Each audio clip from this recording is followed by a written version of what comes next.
Paper leak करने वालों पर अब सख्ती होगी, जेल की सजा बढ़ेगी और जुर्माना बढ़ेगा। फास्ट ट्रैक कोर्ट के जरिए मामलों को जल्दी निपटाने की कोशिश होगी। लेकिन सवाल यह है, क्या सिर्फ सजा बढ़ाने से पेपर लीक रुक जाएगा? क्योंकि लोकसभा में एंटी पेपर लीक संशोधन बिल पास होने के बाद कांग्रेस जनता पार्टी यानी सीजेपी ने सरकार के इस कदम को अधूरा बताया है। सीजेपी का कहना है कि सरकार पेपर लीक होने के बाद किस कार्रवाई की बात कर रही है, लेकिन असली सवाल यह है कि पेपर लीक होगा ही नहीं, इसकी गारंटी कैसे होगी? और यहीं से पूरे मामले की असली कहानी शुरू होती है। दरअसल देश में प्रतियोगी परीक्षाओं में पेपर लीक और दूसरी अनियमितताओं को लेकर छात्रों का गुस्सा लगातार बढ़ता रहा है। नीट समेत कई परीक्षाओं को लेकर छात्रों ने सवाल उठाए हैं और आंदोलन भी किए हैं। इसी पृष्ठभूमि में केंद्र सरकार ने लोकसभा परीक्षा यानी पब्लिक एग्जामिनेशन से जुड़े कानून में संशोधन का कदम उठाया है।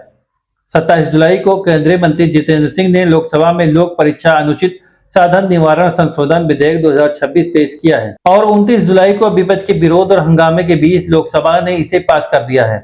रिपोर्ट के मुताबिक प्रस्तावित प्रावधानों में दोषियों के खिलाफ 10 साल तक की जेल और 50 लाख रुपए तक के जुर्माने जैसी सख्त कार्रवाई शामिल है। सरकार ने तर्क दिया है कि अगर कोई संगठित तरीके से परीक्षा व्यवस्था को नुकसान पहुंचाता है, पेपर लीक करता है या परीक्षा में अनुचित साधनों का इस्तेमाल करता है तो उसके लिए कठोर कार्रवाई की जाएगी। लेकिन सीजेपी की आपत्ति यहीं से शुरू होती है। सीजेपी का सबसे बड़ा सवाल है, कांग्रेस जनता पार्टी के प्रवक्ता आशुतोष रांका ने कहा है कि सरकार एक बार फिर से समस्या के उस हिस्से पर ध्यान दे रही है जो पेपर लीक होने के बाद शुरू होती है। अगर पेपर लीक हो गया, आरोपी पकड़ा गया, फिर उसे जेल भेज दिया गया, तो उन लाखों छात्रों का क्या होगा जिनकी महीनों की मेहनत बर्बाद हो गई है। सीजेपी का कहना है कि सरकार को यह बताना चाहिए कि पेपर लीक होने से पहले उसे रोकने के लिए क्या क्या व्यवस्था की गई है। यानी सीजेपी के मुताबिक सिर्फ सजा बढ़ाना पर्याप्त नहीं है, क्योंकि पेपर लीक होने के बाद आरोपी को सजा भी मिल जाए, लेकिन अगर अगली परीक्षा पर पेपर लीक हो जाए या पेपर लीक हो गया तो छात्रों के लिए समस्या वहीं की वहीं रहेगी। अब सवाल यह है कि पेपर सुरक्षित कौन रखता है, और दूसरा सवाल,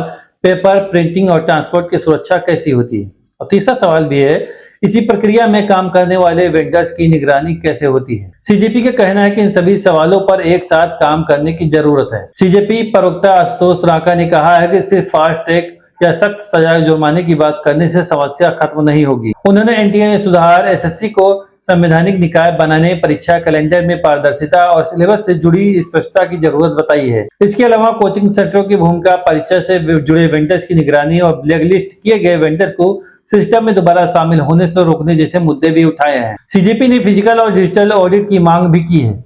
यानी उनका तर्क है कि परीक्षा का पूरा सिस्टम